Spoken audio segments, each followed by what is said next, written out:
So the concept of Brew Lab 101 was to create, first and foremost, a nice neighborhood spot. You know, a great neighborhood brewery and cidery.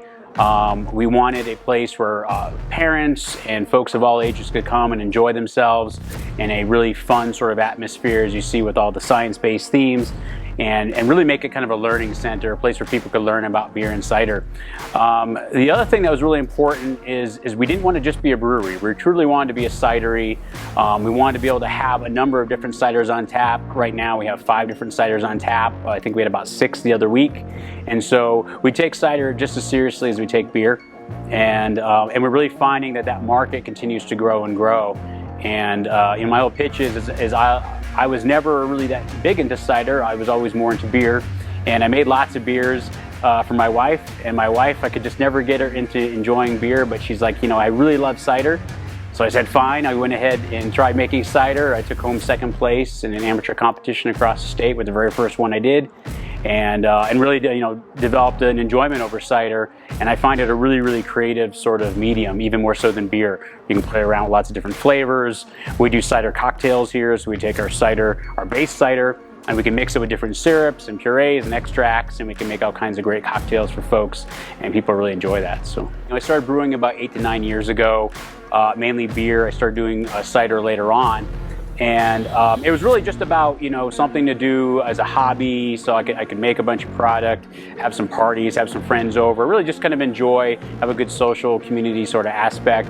And after a number of years, I think my beer started getting better, my cider started getting better. And some of my friends were really kind of going above and beyond the normal praise. And they're like, hey, you should really think about doing something like this. And it really kind of, everybody just sort of came together. And we have a collection of folks who are owners, investors, and they all brought something to the table in terms of helping to make it happen. And so what was really cool is it really kind of became a community brewery. It wasn't just mine anymore, it was a number of different people's, and it was really our passion. And the idea was purely based on passion. We weren't necessarily looking to have huge bottom lines or profit margins. You know, we wanted to bring something great to the community, but also do something that was going to be fun and really you know, give something back to the community and allow us to have events and fundraising and things like that. So we have 2 different sizes back here. We have the 1 barrels, which we tend to do a lot of cider in there. So everything we do here is small, handcrafted, small batch.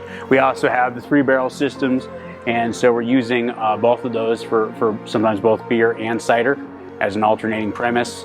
We also work with a contract brewer, so we can also do bigger batches, but that's more on the beer side. 100% of the cider is done here on premise and done in small batches. So that allows us to keep really, really high quality control. We really make a point to use fresh pressed juices, organic as much as possible, certainly all natural. And so we don't really use any extracts. We don't really use any products that folks really don't want to have. So it costs us more, but I think people seem to really enjoy it. And I think they're willing to pay sometimes a little extra in order to get a really high quality product. So we get local when we can. For example, a project we were really, really excited about back last fall is we got a bunch of apples from one of my friend's orchards. And he normally has all these apples and he has nothing to do with them, and he had just heard about Brew Lab. He's like, hey, I unload a bunch of apples. And so we fresh squeezed thousands of apples right here in this brewery and produced you know, a very small batch. It was called Pecos River Cider. And it was really, really good. And it was very painstaking, but it really brought out, I thought, the cider aspect of this place, and it was really a cool project. We hope to do more of those in the future. So you know, Cherry Bomb, which we'll taste here in a little bit, this is going to be the one that's going to be in the bags. This is probably one of our flagships and one of our best sellers. If you just want more of an apple but slightly sweet, we have Newton's apple. If you want something even drier, we go to what we call Drought, and that's going to not have any back sweetening on it, so that's going to be our driest cider. We also, right now, we have our Sunburst Cider. So the Sunburst Cider is a little different. It's a little bit more of a citrusy type of cider. It's an orange pomegranate. And then the other one we have right now, which is super cool, which has been done very, very rarely, is we have a dry hop cider. So that one's called Citruside.